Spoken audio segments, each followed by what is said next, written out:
رسول الله صلى الله عليه وسلم إلهي بمهد الله مانتا وحان إلهي مهديا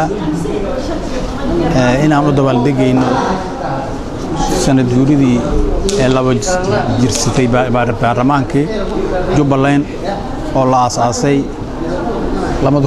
دكون شاني تبون تبشي أفراشاني تبون كيدي ومانتو كلا كوبايغان إلهي بمهد إسكالا والله وصانا نبض نقصو كارسية نو نبضا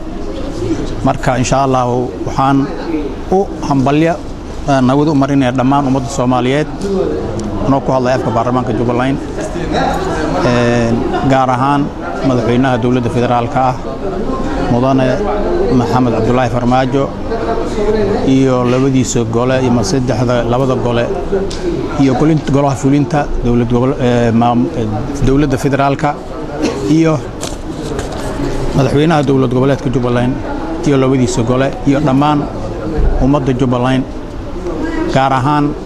waxaan hambalyo gooni ah halkaan ugu diraya baarlamaanka Jubbaland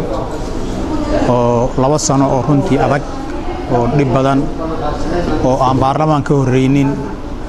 oo meel banaan oo eber wax ka soo bilaabay maanta ay 2 sano jirsitay marka ayagana iyo xaasiskooda hambalyan hawadu marinay ayagana hambalyan leeyahay waxaan kaloo rabaa inaan mahad gaar ah u celiyo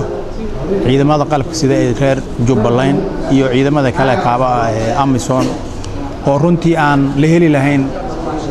nabadan iyo xafladan iyo wanaagan hadayna iyada soo jeedin har iyo habeen ayagana insha Allah taala mahad gaar ahaan yaan u celinayaa guud ahaan ummadda Soomaaliyeed iyo ummadda Jubbaland waa salaamaya marka insha Allah waxaan leeyahay sanadkan sanadkiisana nabad iyo baraar Allah nagu wada gaarsiyo abaaraha jira iyo cudurrada jireen Ilaahay aaran iyo fiibahan ugu bedelo colaadana Allah naga dul qaado